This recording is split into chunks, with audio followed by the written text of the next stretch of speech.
If you've browsed the internet, you've used his creation. Mark had that insight that the internet would someday be like the telephone system. Everyone would need a window into this new technology. Here was this young rock star from the University of Illinois who had created a product that had 1 million users in 9 months. Marc Andreessen co-founded a revolutionary startup that kicked off the dot-com boom. Company goes public, bam, we're out of the blocks at $40, $50, $56 a share. But his remarkable company was crushed in the historic battle for dominance of the internet. I understand that you're one of the co-founders of Microsoft, is that correct? Yes. Microsoft set its sights on the web, and they eventually got it. They killed us as a company. It didn't kill him. Andreessen roared back to become Silicon Valley royalty and one of the biggest and most opinionated power brokers in technology. He went from the barefoot kid on magazine covers to really being a connector of the Silicon Valley ecosystem.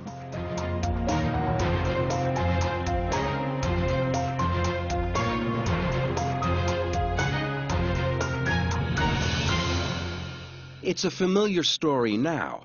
A bright college student comes out of nowhere to change the tech industry. Marc Andreessen was one of the first. I grew up in rural Wisconsin. Okay, no access to information relating to the rest of the world except for whatever was in the public library. No connection to new technology, no connection to anything. Not anymore. Now we're all connected, thanks in large part to his creation, the world's first popular web browser. Mark was always one of our spark plugs. He could get people fired up. Mark was someone who was a visionary that also had the skills to bring his vision about. When he talked to you, it wasn't like he was trying to sell you something. He was just trying to get you to come along to what he already knew was going to be happening. Nearly 20 years ago, Andreessen took a complex technology subculture and made it accessible to the rest of us. Mark had that insight that things would happen over the internet and happen very, very quickly. Marc Andreessen was not available to participate in this show. Andreessen attended the University of Illinois, where he began working at the NCSA, the National Center for Supercomputing Applications. Here, he had access to the fastest computers in the country, along with a network almost nobody knew anything about, the World Wide Web. Created in 1989 by Tim Berners-Lee, the World Wide Web was used primarily by academics, engineers, and the military. In an early interview, a 24-year-old Marc Andreessen talked about its potential. The whole internet phenomenon had been sort of gaining momentum for the past decade, but it wasn't being really utilized. It was great infrastructure, but it wasn't friendly to people who wanted to be able to do interesting things on it. Andreessen set out to make it more friendly. He recruited the skills of fellow programmer and friend Eric Bina. Thing right away with Mark said, this could be great if it was much easier to use. We could make that. We just have to make the framework for the web, and all those documents, people will make those. And he was right. He liked to show us that he was right. Alex Todik was also swept up in Mark's enthusiasm. Mark was like this super intense guy who coded all the time. He had classical music going on in his cube. He was extremely opinionated, passionate about stuff, and smart. So I thought Mark was like even a little smarter than I was, which says a lot. Imagine the scene. A group of geeky computer programmers who knew they were onto something great, arguing about what the internet would become. The common goal, at least, was simple, if ambitious. Introduce the whole world to the internet. They wanted to take the clunky and complicated web from this, lines and lines of code, to this, a graphical experience anyone could use. They called their invention Mosaic.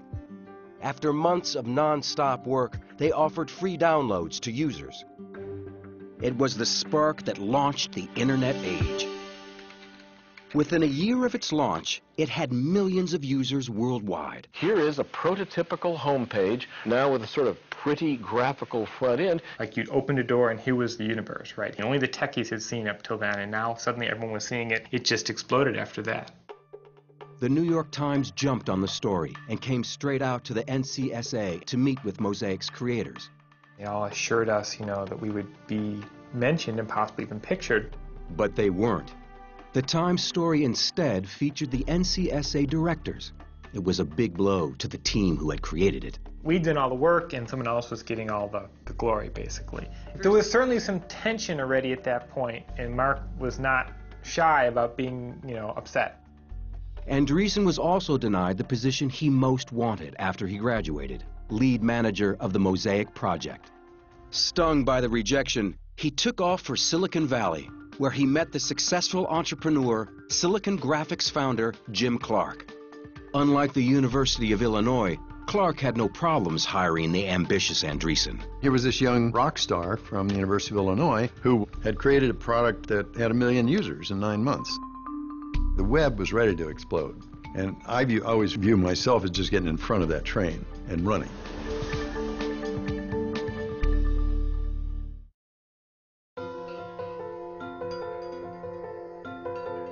At the beginning of 1994, word of the breakthrough Mosaic internet browser had reached Jim Clark. Clark had already created one groundbreaking multi-million-dollar company, Silicon Graphics, and he was looking for a new challenge. Enter 22-year-old Mark Andreessen.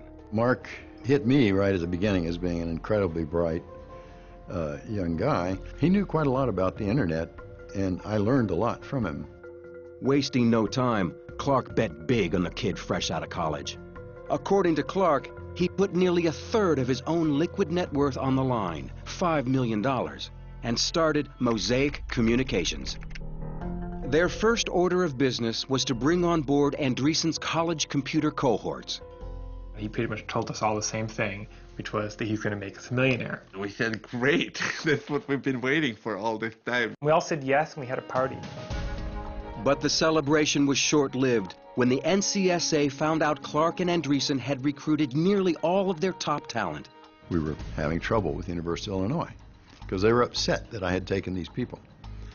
And I said, well, what is the purpose of graduating students? Let's get a job, right? And that wasn't their only complaint. They thought we had stolen Mosaic. The National Center for Supercomputing Applications believed the browser belonged to them because Andreessen worked there when he created it. The team decided to start from scratch. I made it really clear to these guys, do not copy it. You know what you did when you wrote it, so don't refer to the code.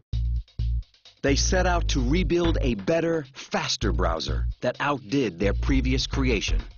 Defiant, they codenamed the project Mozilla, which stood for Mosaic Killer. Scott Dunlap joined Andreessen's new startup as an intern.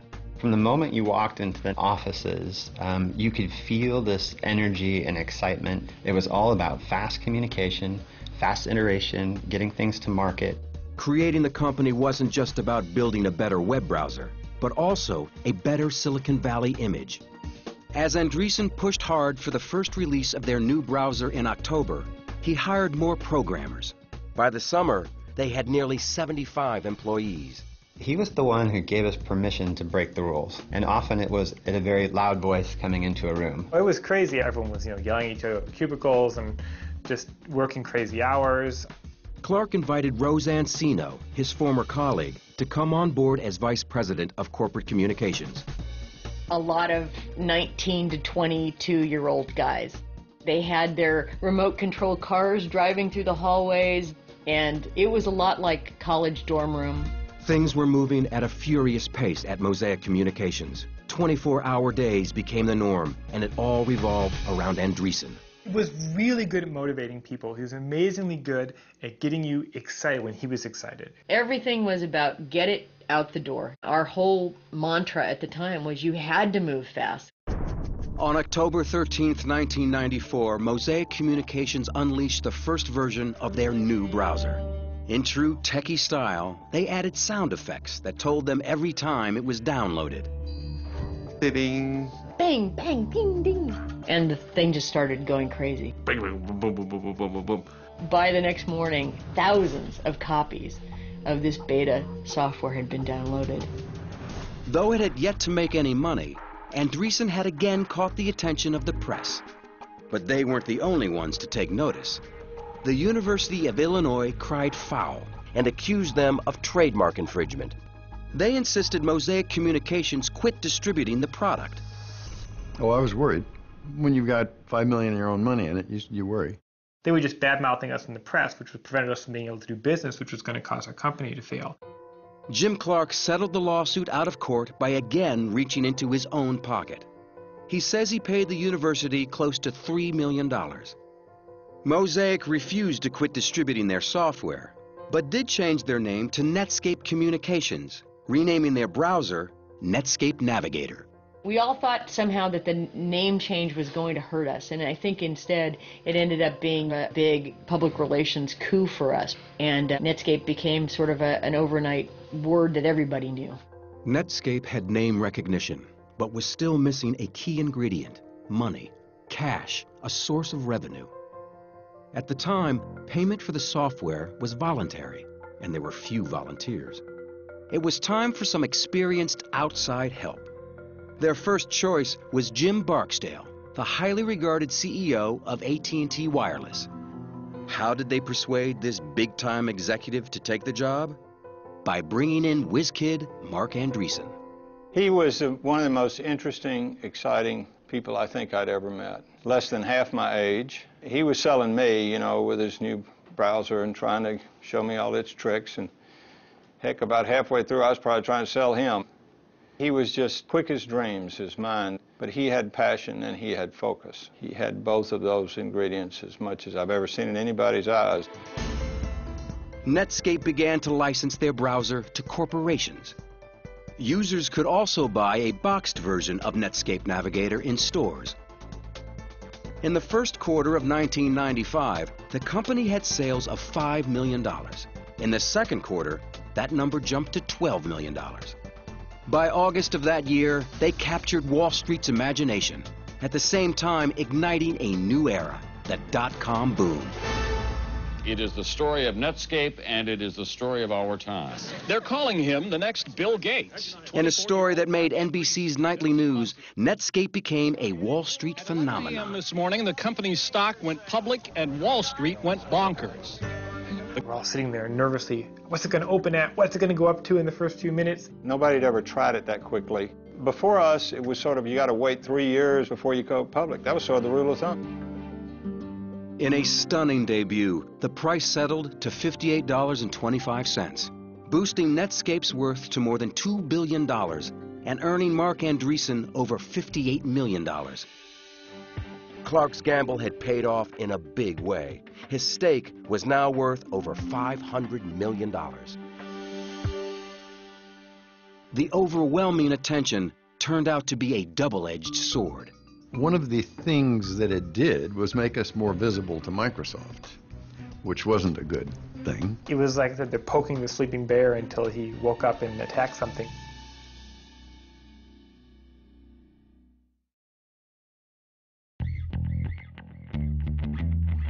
By 1995, Netscape was moving at warp speed, just like its chief technology officer, the fast-talking boy wonder, and we mean fast-talking. Listen to this Netscape promotional video. You're not actually getting access to all the services on the internet unless you're using Netscape Navigator, because with the software that typically comes with the online services, you don't get the full experience. All of that basically translates to this. If you don't have a browser, you're pretty much just out of luck. But Netscape's luck was about to run out. Being one of the most popular computer programs in the world got them noticed by the competition. Windows 95 was being previewed, and we, Netscape, as a developer, were invited to come up for the launch. My staff member came back and she said, "You're not going to believe it, but Bill Gates came by our booth and just kept staring at the browser."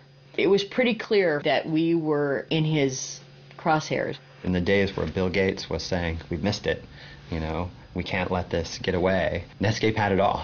Michael Cusimano is an author and distinguished professor at MIT, specializing in computer software. It was a very scary thing for Microsoft to see a company like Netscape appear and all these different browsers and servers appear, because it could possibly mean the end of dependence on Windows. In the race for the internet, Netscape Navigator had 80% of the market. Microsoft was losing, but was about to strike back, launching an era that would come to be known as the Browser Wars. Remember Andreessen's original code at the University of Illinois? To catch up, Microsoft went back to the source and licensed it. They began